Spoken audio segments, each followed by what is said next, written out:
가라. 아멘. 우리가 함께 읽은 로마서 12장 1절에서 2절의 말씀으로 하나님이 기뻐하시고 온전한 뜻을 분별하라, 이 말씀으로 함께 은혜를 나누고자 합니다. 요즘 많은 사람들이 산에 가서 열매들을 채취합니다. 봄에는 나물들을 채취하기도 하고요. 또 요즘 같은 가을에는 밤도 또 도토리도 특히 버섯을 이렇게 합니다. 저는 시골에서 살아본 경험이 없어서 그런지 그 전에 봄에 우리 권사님들이 나물 뜯으러 가는 데를 한번 같이 갔습니다. 그때 이제 뽕나물을 이렇게 뜯으시는 거예요. 그리고 그 뽕잎을 이렇게 잘 무쳐서 먹으니까 아주 상당히 맛있더라고요. 그 뽕.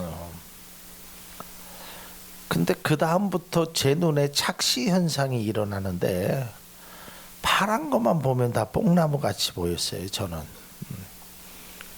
그러니까 저는 그걸 구별할 줄 모릅니다. 그런데 시골에서 살아보신 분들은, 그런 경험이 풍부한 분들은 이 대충 이파리만 봐도 저건 콩이다, 저건 깨다, 저거는 뭐다, 이렇게 다 구별할 줄 압니다. 그 구별이 왜 중요하냐면 저거는 먹는 거다, 저거는 못 먹는 거다, 저거는 먹어서는 안 되는 거다. 여러분, 버섯도 종류가 굉장히 많습니다. 느타리 버섯, 팽이 버섯, 무슨 버섯, 이름도 듣도 못한 버섯들이 많고요. 특별히 버섯은 먹는 버섯과 먹지 않는 버섯을 잘 구별할 줄 알아야 됩니다. 잘못하다가는, 그것을 잘못 구별했다가는 자신의 생명을 굉장히 위태롭게 만드는 일이 있다라는 겁니다. 마찬가지로 우리가 영적인 것도 좀 분별력을 우리가 가질 필요가 있습니다. 어떤 것이 진짜인지, 또 내가 영적으로 뭐를 준비해야 되는지, 아니면 내가 무엇을 해야 되는지. 그 중에 하나가 바로 오늘 로마서 12장 2절에 있는 말씀, 하나님이 기뻐하시고 하나님이 선하신 뜻, 그것을 우리가 좀 알아야겠다. 왜냐하면 앞서도 이야기했지만 파란 거라고 해서 다 뽕잎이 아닙니다. 버섯이라고 해서 다 우리가 먹을 수 있는 것이 아닙니다. 우리가 신앙생활을 만일에 하나님의 뜻이 아닌 잘못된 것으로 행하면 그것은 큰 우리 신앙에 오점을 남길 뿐만 아니라 잘못하다가는 우리의 영혼이 큰 상처를 입게 된다라는 것이죠. 로마서 말씀을 보면 로마서 1장부터 11장까지의 내용을 대충 보면 인간이 죄가, 그래서 로마서 3장 23절에 모든 사람이 죄를 범하였음에 하나님의 영광에 이르지 못한다. 그 죄의 결과는 뭐냐? 죄의 삭은 사망이라고. 그러면서 로마서에서 계속 말씀하는 것이 뭐냐면, 이런 죄인된 인간들을 예수 그리스도께서 어떻게 구원하셨는지를 1장에서 11장까지의 전체 내용 속에서 이러한 것들을 다루고 있다라는 것이죠. 그래서 우리가 로마서 1장에서부터 11장까지의 말씀을 읽으면 내가 이렇게 구원을 받았구나, 이걸 이제 깨닫게 되는 겁니다. 그리고 이제 12장을 읽으면 12장의 첫 마디가 그러므로라고 얘기합니다. 이 말은 내가 구원받았으므로, 내가 구원받은 사람이다, 그러므로 나는 이렇게 살아야겠다, 이겁니다. 그러니까 모든 것들이, 저도 아직 젊은 나이지만 결혼 주례를 제가 3번을 했는데요. 이제 신랑 신부가 앞에 있으면 꼭 그런 말을 하죠. 이제 당신들은 이제 혼자가 아니다. 이제 결혼이라는 그런 신랑 신부의 이제 가정을 꾸민다. 그러므로 이렇게 살아야 됩니다. 이게 이제 보통 많은 사람들의 주례사에 나오는 거죠. 마찬가지입니다. 내가 회사를 들어갔어요. 그러면 그 회사의 사원으로 이제 이렇게 행해야 되는 거고, 또 내가 예수 그리스도를 믿었으면, 구원을 받았으면 구원을 받은 사람으로 이렇게 살아야 됩니다. 제가 그저께 이정숙 집사님을 병원에 이제 입원시켜 드리고 왔는데요. 거기에서도 똑같더라고요. 근데 당신이 우리 병원에 입원했으니까 이런 것을 행해야 됩니다. 거기에 서약을 하십시오. 뭐 거기 내용은 뭐 외출은 이렇게 하고 뭐 등등의 많은 조건들이. 그러니까 당신은 환자이므로 마음대로 행하면 안 된다는 내용들이었습니다. 다시 말해서 구원받은 사람, 즉 성도는 어떻게 살아야 하는 것일까? 그것은 바로 그리스도인답게 살아가는 것입니다. 그럼 그리스도인답게 사는 것은 무엇일까?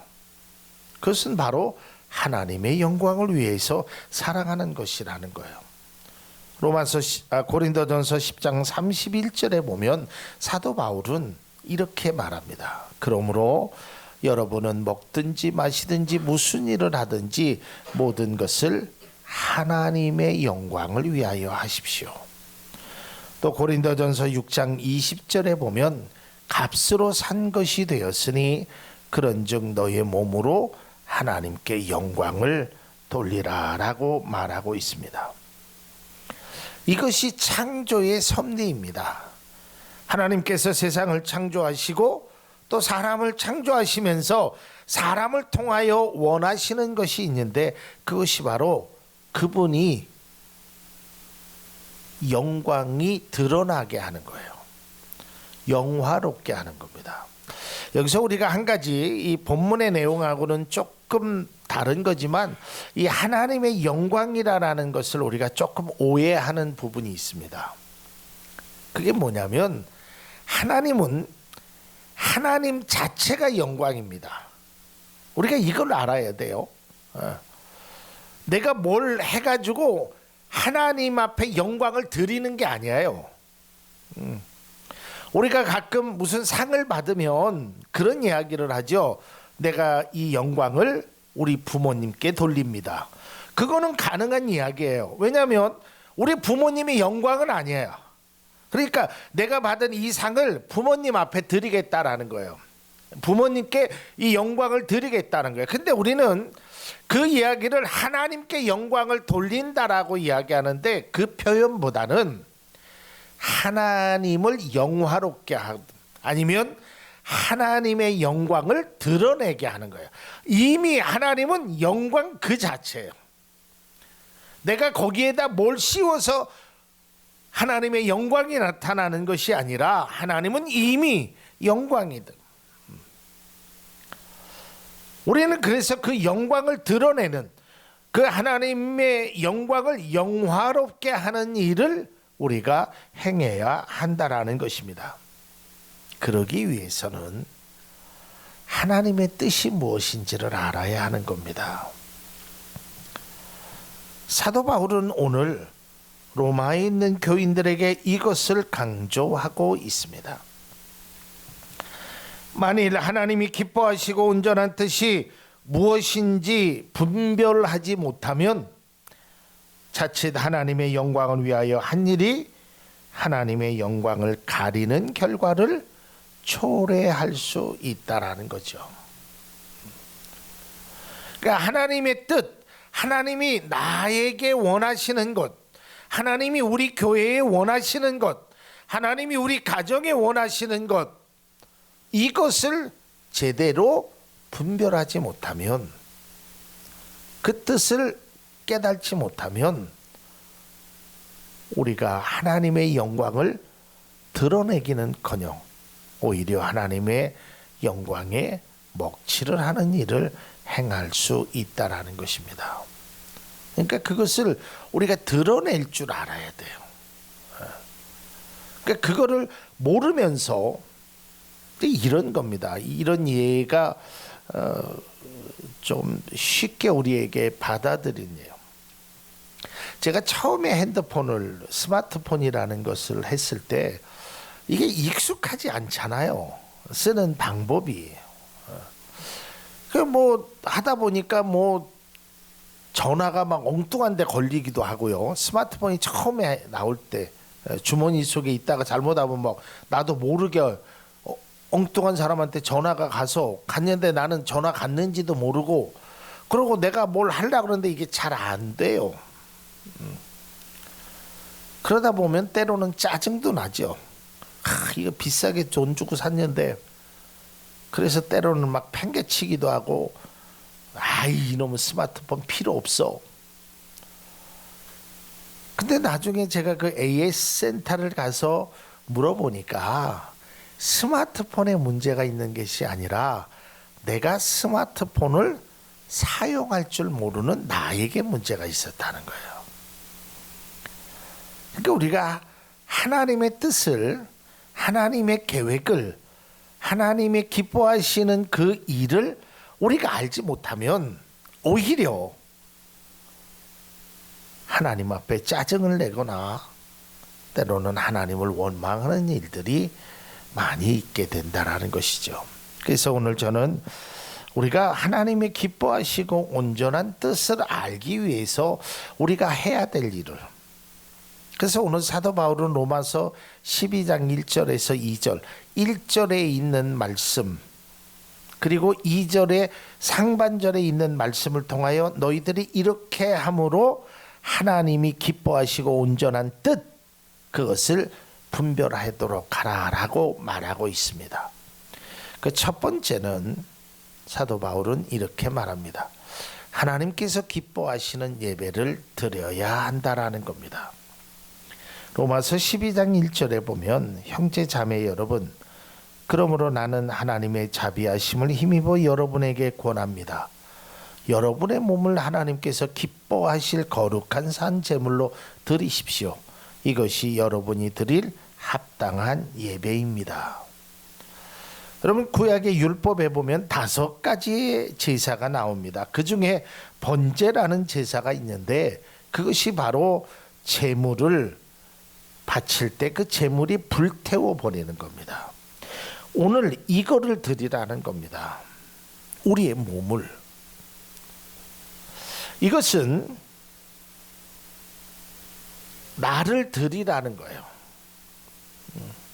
그러니까 우리가 예배를 드림에 있어서 이게 너무 중요한 겁니다. 사실은 나를 드려야 돼. 나의 몸을 드려야 돼. 나의 생각을 드려야 돼. 나의 마음을 드려야 돼.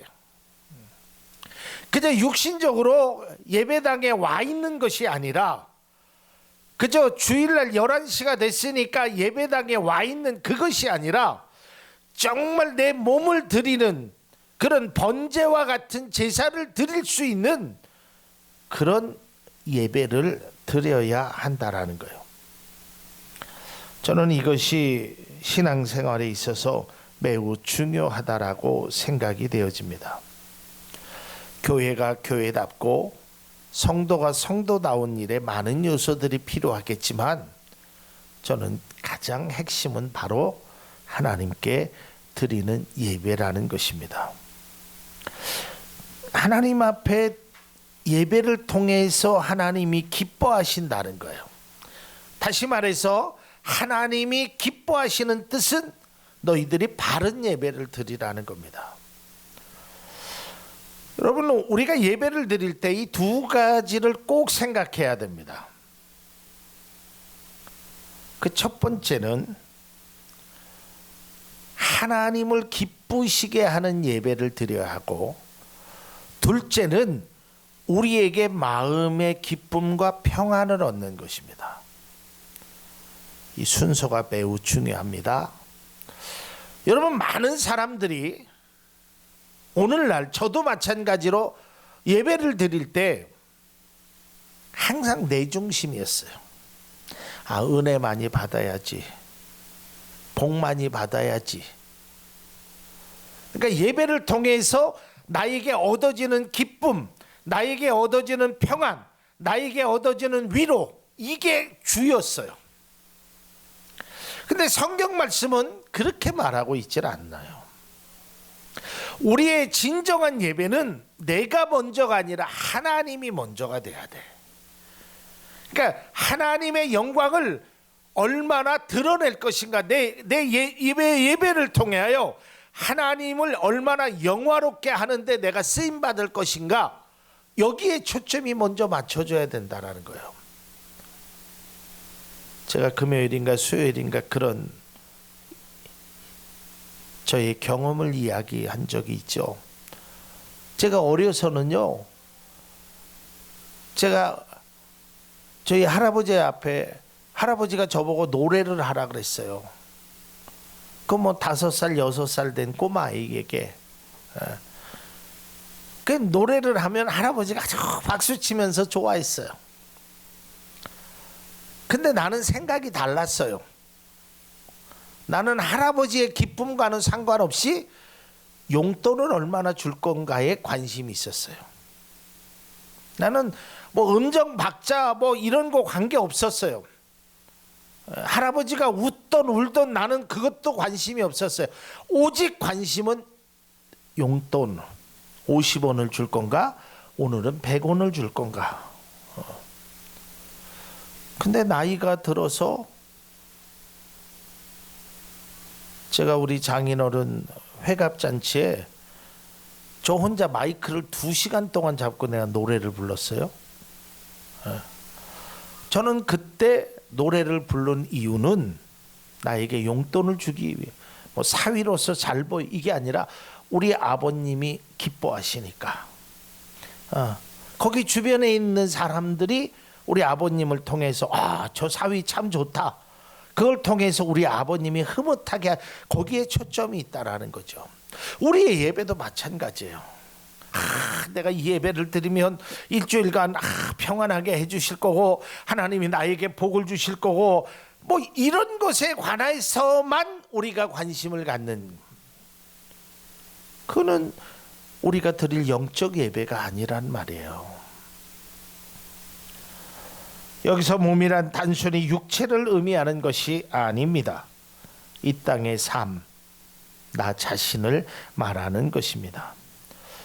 예배를 드리는 성도의 관심이 예배를 통하여 나의 기쁨만 얻는 것에 있다면 이것은 진정한 하나님이 원하시는 거룩한 산 제물이 안 되는 것입니다. 내 생각만 하는 것입니다. 이렇게 되면 어떤 결과가 일어나느냐? 우리가 창세기에서 명확하게 봤듯이 가인과 아벨의 제사를 생각할 수밖에 없어요. 여러분, 가인도 하나님 앞에 드린 겁니다. 가인이 무슨 엉터리로 드린 게 아니에요.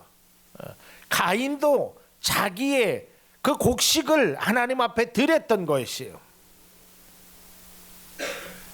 그런데 히브리서에 보면 왜 하나님이 아벨의 제사는 받으시고 가인의 제사는 받지 않으셨냐면 가인의 마음을 보셨다 그랬어요.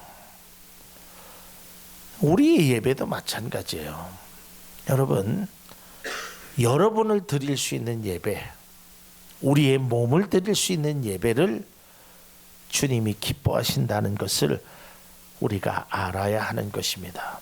그래서 요한복음 4장 24절에 하나님은 영이시니 예배하는 자가 영과 진리로 예배한다, 그런 사람을 하나님은 찾고 계신다라고 말하고 있습니다.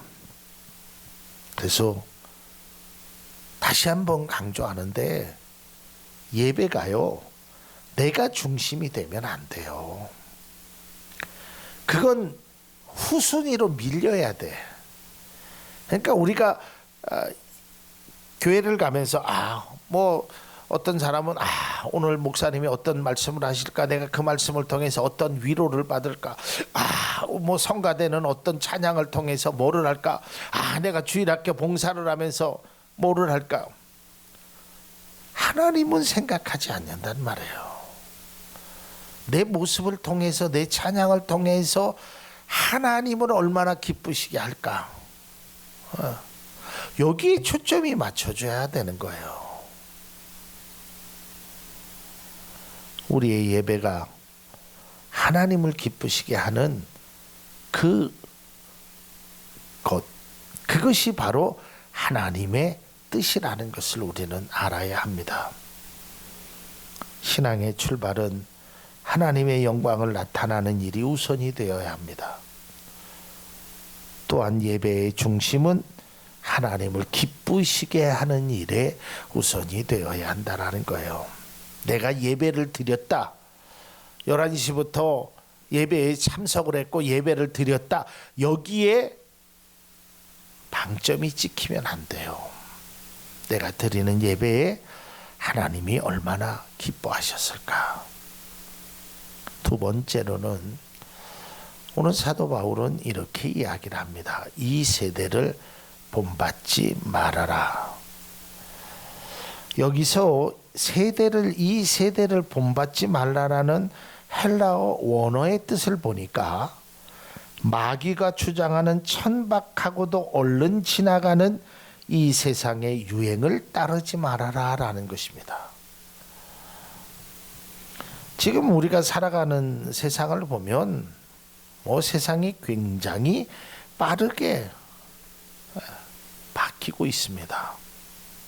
엄청난 속도로 발전되고 있습니다. 제가 오래전에 저희 아버님 계시는 미국에 갔을 때 참 신기했던 게 고속도로를 이렇게 통과를 하는데요, 표도 안 빼고 돈도 안 내고 그냥 슉 지나가요. 그래서 여기는 고속도로비를 안 내냐 그랬더니 아버님이 낸대요. 그럼 어디서 내느냐 그랬더니 아버님이 우스갯소리로 하늘에다 낸대. 그러니까 그게 뭐예요? 요즘 하이패스 아니겠어요?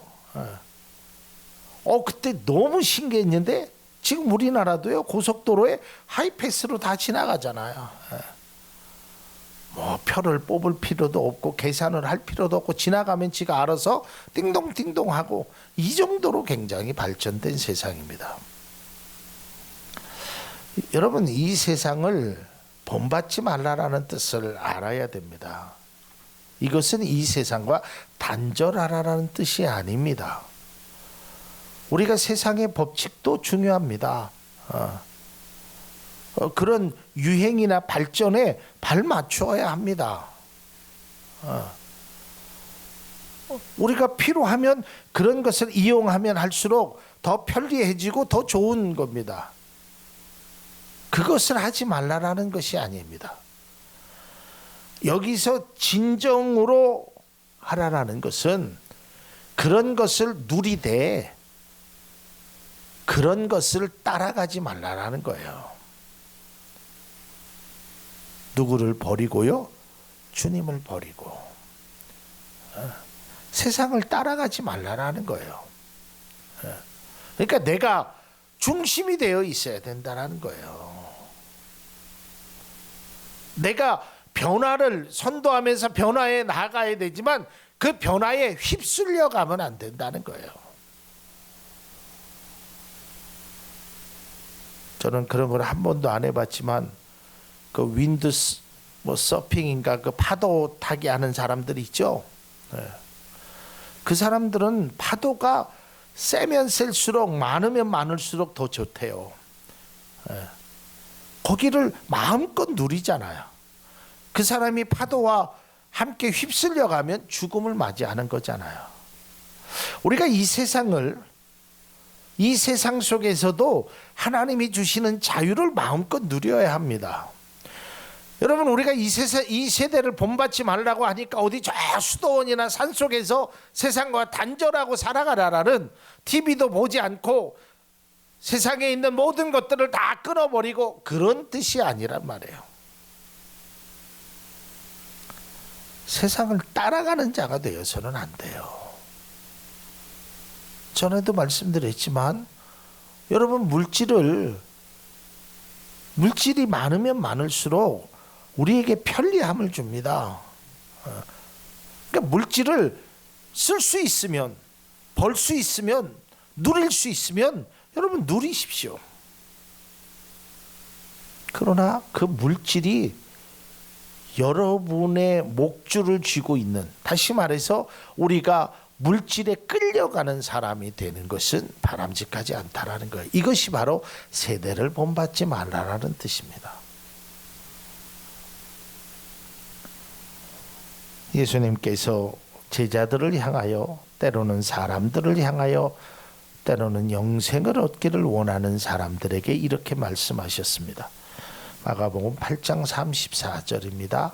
그리고 예수께서 제자들과 함께 무리를 불러놓고 그들에게 말씀하셨다. 나를 따라오려고 하는 사람은 자기를 부인하고 자기 십자가를 지고 나를 따라오노라. 이게 하나님의 뜻입니다. 거길 따라가는 거예요. 누구를 따라가는 거예요? 예수님을 따라가야 하는 거예요. 그때 오히려 우리는 나를 부인하고 예수님의 십자가를 지고 따라가야 되는데, 반대가 돼서 십자가를 버리고 세상을 따라간, 이게 바로 이 세대를 본받는 사람들의 모습이라는 것이죠. 그리스도인의 삶은 이 세상을 본받는 자가 되지 말고 이 세상의 본이 되는 사람이 되어야 한다는 겁니다. 마지막 세 번째로는 변화를 받아야 한다라고 사도 바울은 말하고 있습니다. 사도 바울은 그리스도인들이 세상을 본받지 않고 믿음으로 살아가기 위해서는 마음을 새롭게 함으로 변화를 받으라는 겁니다. 이 변화는 변질이나 변형을 이야기하는 것이 아닙니다. 그리고 여러분, 하나님께서 그리스도인의 그 믿음의 자녀들을 변화시키기 위해서 너무 인위적인 변화를 꿈꾸는 것은 바람직하지 않다라는 겁니다. 이건 자연스럽게 변화가 일어나야 됩니다. 어떠한 인공적으로, 인위적으로, 가식적으로 절대 그것은 바람직한 변화가 아닙니다. 또한 이 변화는 외형적인 변화를 말하고 있지 않습니다. 내가 교회 다니는 사람이니까 성경을 가지고 다니고, 내가 교회 다니는 사람이니까 입술로 찬양을 하고, 물론 당연히 해야죠. 그러나 그것만이 진정한 변화가 아닙니다. 내적인 변화가 일어나야 됩니다. 예수 믿는 사람이 되어야 됩니다. 예수 믿는 사람의 모습이 되는 것이 아니라 예수 믿는 사람이 되어야 한다는 거예요. 저는 그 말을 아마 제 목회하면서, 아니 평생에 잊을 수 없는 말이, 저는 한경직 목사님의 말씀이라고 생각해요. 정말 저는 그 말씀이 너무 저에게도 그렇고 모든 그리스도인들에게, 목회자들에게 행하신 말씀이에요. 여러분은 먼저 예수를 믿으십시오. 예수를 바르게 믿는 사람이 되라는 거죠. 목사가 되기 전에 네가 하나님의 말씀을 증거하는 사람 전에 네 스스로가 먼저 그리스도인이 되어야 된다는 거예요. 그러니까 내적인 변화가 일어나지 않고, 여러분, 이 내적인 변화가 일어나지 않고도 얼마든지 목사가 될 수 있습니다. 목사는 신학교 가서 정기적인 과정 밟고 거기에 필요한 거 하라 그러면 얼마든지 목사가 될 수 있고, 그거보다 더 빠르게 한국에서는 1, 2년만 있으면 목사 될 수 있는 길도 있어요. 그게 중요한 게 아니라는 거잖아요. 목사가 되고 뭐 장로님이 되고 권사님이 되고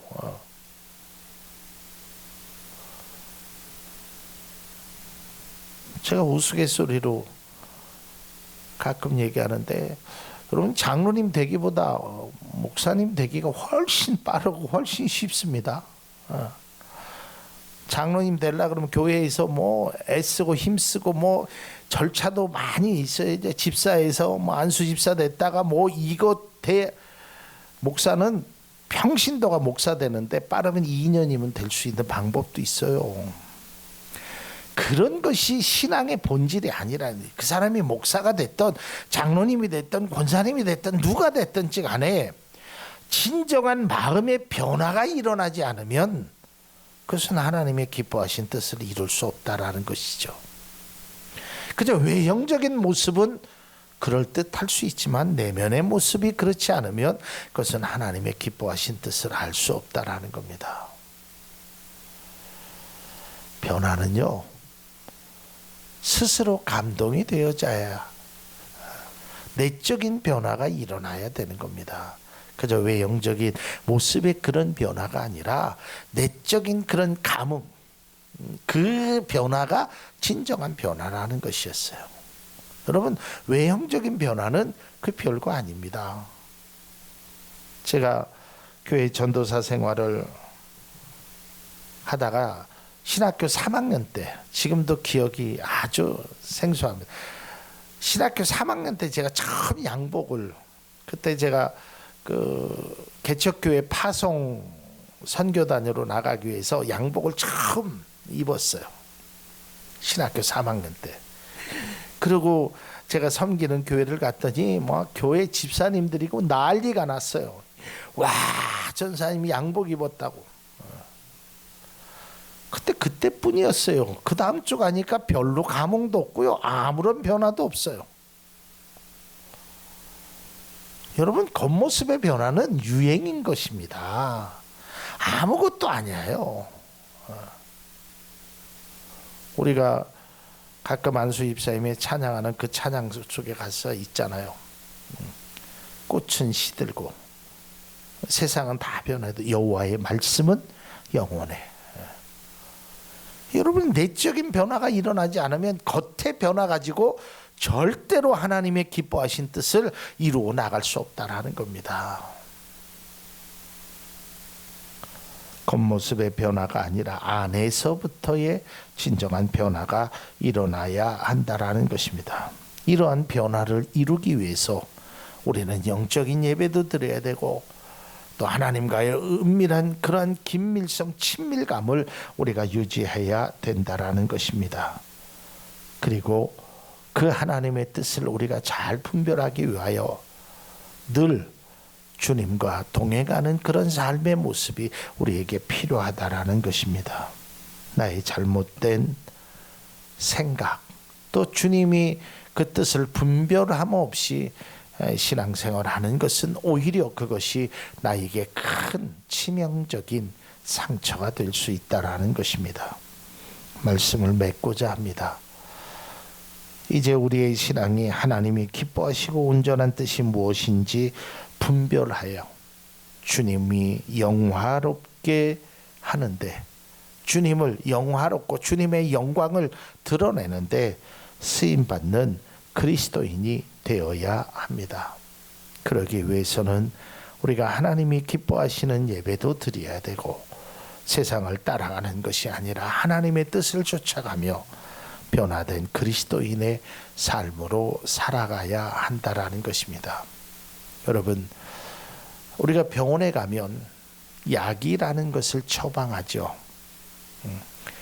그 약은 분명히 우리의 상처를 치유하기 위한 것입니다. 그러나 여러분, 아무리 좋은 약이라도 그 약의 처방에 따라 그 약을 사용해야 합니다. 먹는 약을 바른다거나 바르는 약을 먹는다거나 하루에 3번 먹어야 될 약을 1번 먹는다든지 내 맘대로 내 생각대로 하면 약은 분명히 약인데 그 약의 효과는 분명히 떨어지게 될 거고 오히려 그 약이 나를 상처를 줄 수 있다라는 겁니다. 우리가 하나님의 뜻도 마찬가지입니다. 우리는 하나님의 말씀, 이 성경, 영원히 1.1획도 변함없는 이 성경의 말씀을 말씀대로 행하는 그것이 바로 하나님의 기뻐하시는 뜻을 알 수 있는 가장 좋은 방법이 되는 것입니다.